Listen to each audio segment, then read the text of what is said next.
Thank you for checking out this segment of Let's Talk Saints. Please smash the like and subscribe buttons and share it with our fellow Hootouts. Click on the notification so we can all get together and talk Saints.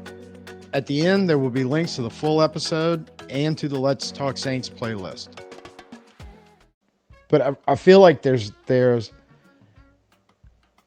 some veteran running backs out there that would be good scheme fits that you could bring in and shore up that back end somewhat. But there's one I have in mind, and he's on the thumbnail, that this is my pound the table, is you have to go kick the tires on Jerick McKinnon. You have to go, maybe they have, and we haven't heard anything on it, but I really feel like he's a guy that if you could just bring in, even if it's just for 1 year, it would help immensely in depth, in playmaking, in helping younger backs figure out what's going on in the zone scheme. Because, Jerick McKinnon would really be a sneaky good addition to this depth chart. Yes, he's 32. He's been in the league 10 years. But what you have to realize in that 10 years, he's never really had, I don't even know if you could call if he had one season where he was the primary guy. He has had some big seasons with a lot of touches, but he hasn't stacked up a whole bunch of them back to back to back to back. He especially hasn't done it lately with Kansas City. He's always kind of been a highly productive guy with a limited amount of touches, and he can do it in the running game and the passing game. I don't want to call him Alvin Kamara light, because I think at the height of Jerick McKinnon's career, when he was kind of where Alvin's been the last few years, where he's really at his peak level, and I keep Alvin in that category because I think our play caller, our scheme, and our offensive line the last few years did him no favors. And unfortunately, Alvin is where McKinnon has found himself now, which is the backside of the bell curve. But McKinnon, much like Demario Davis being on the backside of the bell curve, hasn't off the cliff. It hadn't been steep. It's been very gradual. And the thing is, Kansas City, in some games over the last couple of years, you're talking about a guy that may have gotten only 5 or 6 touches a game, but they could be just so critical, such a big play, whether he was running the ball, whether he was catching it. Trying to remember, it was in 2023, 2022, 2021, one of those years. See him on the field with Mahomes. I think he only had 3 touches all game long. He ran for like 15 yards on a first down and caught 2 touchdown passes in the red zone. It was like it. He touched the ball 3 times, picked up a first down, scored 2 touchdowns.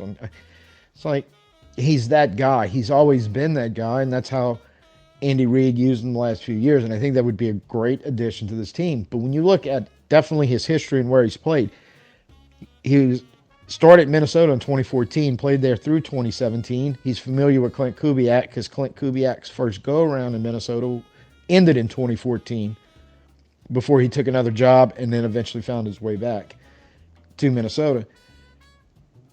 McKinnon left there, went to Frisco, Kyle Shanahan 2018 to 2020. And while he was there, so was John Benton, our offensive line coach. Again, familiar relationship brewing there. Then 2020 to 2023, just went to Kansas City, played in some Super Bowls, won a couple. And Andy Reid at that point, I think extended his career so much because, as I mentioned earlier, he used him as a weapon, but on a limited snaps and touch basis. For the most part. There were some games when he had a lot, but again, they didn't stack up multi 15, 20 touches. I don't know if he's ever had a 20-touch game in Kansas City at all. But the usage hasn't been heavy in that time. And Andy Reid, and this goes back to what Clint Kubiak's going to have to do in this scheme it up good. Or, well, I'm sorry, my ex-English teachers, I'm not sure which word I was supposed to say there. But either way, scheme's got to be good, and the play calling has to be good. And Andy Reid proved you can take a 30-plus-year-old running back, which a lot of people would have discounted, who still has explosive playmaking ability, and go, you know what? 5 times a game, I'm going to make the defense poop their pants when this guy's on the field. He's still available. Now, in all honesty, the situation just could be that Kansas City was giving him the, hey, go test the market thing, and if it doesn't work out, we'll always bring you back, because I'm sure they'd be happy to bring him back one more year. I don't really know the situation there, but I think it's worth a conversation. Maybe even jumping on a plane where I don't know where he lives and where he's at right now, but maybe even jumping on a plane and go and talk to him face to face and go, man, look what we're trying to do in New Orleans. Would you be interested in coming in? Probably a 1-year deal, and you'd probably have to pay him a little bit, but I think, look, he's on the thumbnail. That's how much I believe in him. We need to make a serious run at McKinnon.